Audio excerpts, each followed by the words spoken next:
میرے بھائیوں، اللہ رب العزت نے قرآن کریم میں ارشاد فرمایا کہ انما المؤمنون اخوہ، کہ بے شک مومن آپس میں بھائی بھائی ہیں۔ یہ قرآن کریم کی آیت کریمہ کے جز کا تفسیری ترجمہ ہے کہ تمام مومن آپس میں بھائی بھائی ہیں۔ چاہیے کہ بھائی آپس میں صلح رکھیں تاکہ اللہ رب العزت تمہارے اوپر رحم فرمائے۔ میرے بھائیوں، اگر ہم کائنات پہ غور کریں تو اللہ رب العزت نے ساری کائنات کو وجود بخشا،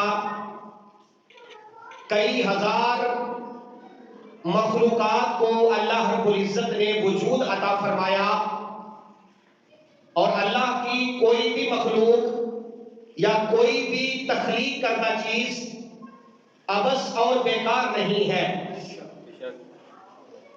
ہر چیز کی اپنی اہمیت ہے، ہر چیز کا اپنا وقار ہے، اور اللہ رب العزت بہتر جانتا ہے کہ اللہ تعالیٰ نے کسی چیز کو وجود کیوں عطا فرمایا۔ حضرت واصف علی واصف آپ لکھتے ہیں کہ کوئی چیز چھوٹی تب نظر آتی ہے جب اسے دور سے دیکھا جائے یا اسے غرور سے دیکھا جائے، تب وہ چھوٹی نظر آتی ہے، ورنہ اللہ رب العزت جانتا ہے کہ اللہ تعالیٰ نے کسی چیز کو وجود کیوں عطا فرمایا ہے۔ اور جہاں اللہ نے ساری کائنات کو وجود عطا فرمایا ہے، اسی جگہ اللہ رب العزت نے عزت اور عظمت کا تاج جو ہے وہ اشرف المخلوقات انسان کے سر پہ سجایا ہے۔ فرمایا میں نے ساری کائنات کو وجود بخشا ہے، لیکن وَلَقَدْ كَرَّمْنَا بَنِي آدَمَ، ہم نے عزت و عظمت و شان جو وقار عطا فرمایا ہے یہ تمام مخلوقات میں سے صرف انسان کو عطا فرمایا ہے۔ اب اگر ہم دیکھیں تو حضرت آدم علیہ السلام سے لے کر آج تک کروڑہا انسان آئے، اللہ تعالیٰ نے عزت کا تاج انسان کو عطا فرمایا۔ اب انسان کو اللہ تعالیٰ نے عزت و عظمت کا تاج تو عطا فرمایا ہے، اس کے ساتھ ساتھ انسان کے ذمے کچھ حقوق بھی اللہ نے لازم فرما دیے ہیں۔ اب سب سے پہلا حق جو ہے وہ اللہ رب العزت کا حق ہے، کیونکہ اللہ رب العزت خالق کائنات بھی ہے اور مالک کائنات بھی ہے، اور اللہ کے حقوق کا ادا کرنا ہر بندے کے ذمہ لازم اور ضروری ہے۔ اس کے بعد نبی پاک صلی اللہ علیہ وسلم کے حقوق ہیں، ان کا ادا کرنا بھی ضروری ہے، کیونکہ میرے اور آپ کے آقا مولا صرف کائنات کے نہیں بلکہ رب کے بھی محبوب ہیں، ان کے حقوق کا ادا کرنا بھی لازمی ہے۔ والدین کے حقوق کا ادا کرنا بھی لازمی ہے، رشتہ داروں اور بہن بھائیوں کے حقوق کا ادا کرنا بھی لازم ہے۔ میرے بھائیوں، یہ سارے حقوق ایسے ہیں کہ جن کو ادا کرنا انسان کے ذمہ لازم ہے، کیونکہ اگر انسان ہو تو اللہ نے فرمایا وہ فرشتوں سے بھی زیادہ افضل ہے۔ کس طرح؟ فرشتے تو ہر وقت اللہ کی عبادت میں مشغول رہتے ہیں۔ قرآن کہتا ہے کچھ ایسے فرشتے ہیں جو قیام میں کھڑے ہیں، قیامت تک قیام میں کھڑے رہیں گے، جو رکوع میں کھڑے ہیں رکوع میں کھڑے رہیں گے، جو سجدے میں پڑے ہیں سجدے میں پڑے رہیں گے، اللہ کی حمد و ثنا کر رہے ہیں۔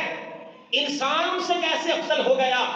تو فرمایا کہ فرشتوں کی یہ مجبوری ہے کہ انہوں نے اللہ کی عبادت ہی کرنی ہے، اس کے علاوہ کوئی دوسرا کام نہیں کرنا۔ فرمایا کہ اللہ تعالیٰ نے فرشتوں کو اپنی عبادت کے لیے پیدا فرمایا ہے، اور انسان کو اللہ رب العزت نے نور معرفت بھی عطا فرمایا ہے اور شہوت بھی عطا فرمائی ہے۔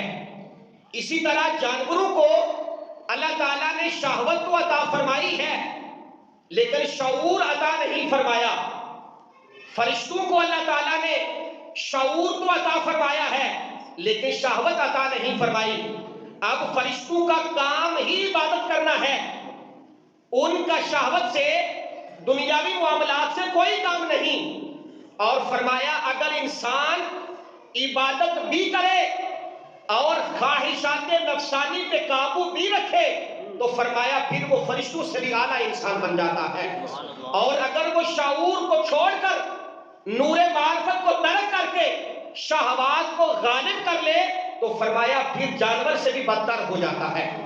اللہ نے اگر عزت کا تاج عطا فرمایا ہے تو پھر اس کے ذمے کچھ حقوق اور کچھ فرائض جو ہیں وہ بھی لازم اور ملزوم ہیں۔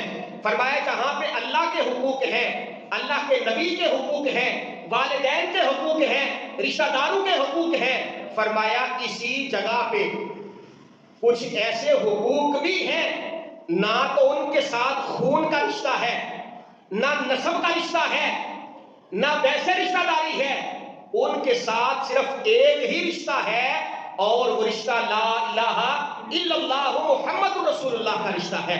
وہ ہر مسلمان کا دوسرے مسلمان کے ساتھ رشتہ ہے۔ اللہ فرماتا ہے کہ تمام مومن اور مسلمان آپس میں بھائی بھائی ہیں۔ اب انسان کی فطرت وہ اللہ کے حقوق بھی ادا کرتا ہے، اللہ کے نبی بھی اس کے حقوق بھی ادا کرتا ہے۔ اگر اس کا جی چاہے وہ اپنے رشتوں کے لیے بھی قربانی دیتا ہے، چاہے وہ مال کی قربانی ہو، وہ وقت کی قربانی ہو، کسی طرح کی بھی قربانی دینے سے وہ گریز نہیں کرتا، یعنی وہ قربانی دیتا ہے، خواہ رشتوں کے لیے دے، خواہ ایسے لوگوں کے لیے دے جو ہمارے ہم زبان ہیں یا ہمارے ہم وطن ہیں یا ایک گاؤں میں رہنے والے ہیں۔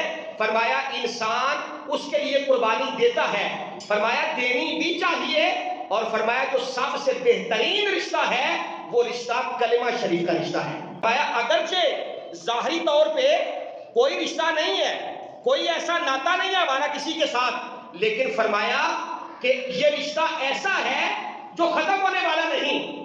سارے رشتے سارے ناطے ختم ہو جائیں گے، لیکن جو قرآن میں اور نبی کریم صلی اللہ علیہ وسلم نے ہمیں رشتہ عطا فرمایا ہے وہ نہ تو دنیا میں ٹوٹے گا نہ ہی قبر و حشر میں ٹوٹے گا، اور وہ ہمیشہ ہمارے ساتھ رہے گا۔